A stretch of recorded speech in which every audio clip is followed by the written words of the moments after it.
യവൻ പുലിയാണ് കേട്ടാ. യവന്റെ മുമ്പിൽ നമ്മളൊക്കെ ശിശുക്കൾ മാത്രം. കാരണം 19,088 കോടി രൂപയാണ് 2023-24 സാമ്പത്തിക വർഷം ഇവൻ കേരള സർക്കാരിന് സംഭാവന ചെയ്തിരിക്കുന്നത്. അത്രയും ഭീമനായ ഇവനെ നമിച്ചേ മതിയാവും.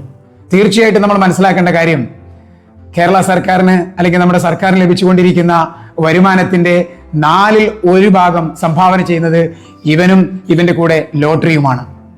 എന്തിനാണ് നമ്മുടെ സർക്കാർ ഈ സമ്പാദ്യം ഉണ്ടാക്കുന്നത്? ജനക്ഷേമ പ്രവർത്തനത്തിന് വേണ്ടി. കൃത്യമായി പറഞ്ഞാൽ സർക്കാർ സംവിധാനങ്ങളെ നല്ല രീതിയിൽ ഓടിക്കുന്നതിന് വേണ്ടിയിട്ട്, അതിനുവേണ്ട വരുമാനം ഉണ്ടാക്കാൻ വേണ്ടിയാണ് ഇവനെ വിറ്റ് സർക്കാർ കാശുണ്ടാക്കുന്നത്.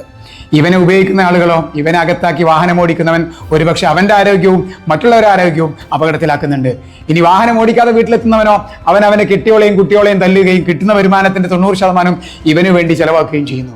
ഇവന്റെ കൂടെ ഇവൻ മാത്രമല്ല, തീർച്ചയായിട്ടും രാസലഹരികളും അല്ലാത്ത ലഹരികളും ഒക്കെ കടന്നു വരുന്നുണ്ട്.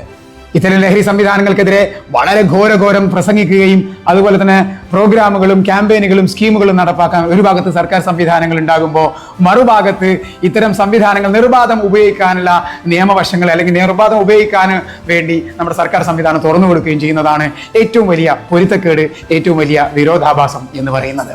തീർച്ചയായിട്ടും നടപ്പിലാക്കേണ്ട കാര്യം നല്ല രീതിയിൽ നടപ്പിലാക്കി കഴിഞ്ഞാൽ നമുക്ക് നമ്മുടെ സമൂഹത്തെ പൂർണ്ണമായും ഇത്തരം എല്ലാ ദുഷിച്ച സ്വാധീനത്തിൽ നിന്നും കാത്തുരക്ഷിക്കാൻ കഴിയും. റവന്യൂ ഈ രൂപത്തിൽ നിന്നുള്ള വരുമാനത്തിന് പകരം മറ്റുള്ള വരുമാനം കണ്ടെത്താൻ നമ്മുടെ സർക്കാരുകൾ എന്തുകൊണ്ട് ക്രിയാത്മകമായി ചിന്തിക്കുന്നില്ല എന്ന പ്രധാനപ്പെട്ട ഒരു ചോദ്യമുണ്ട്.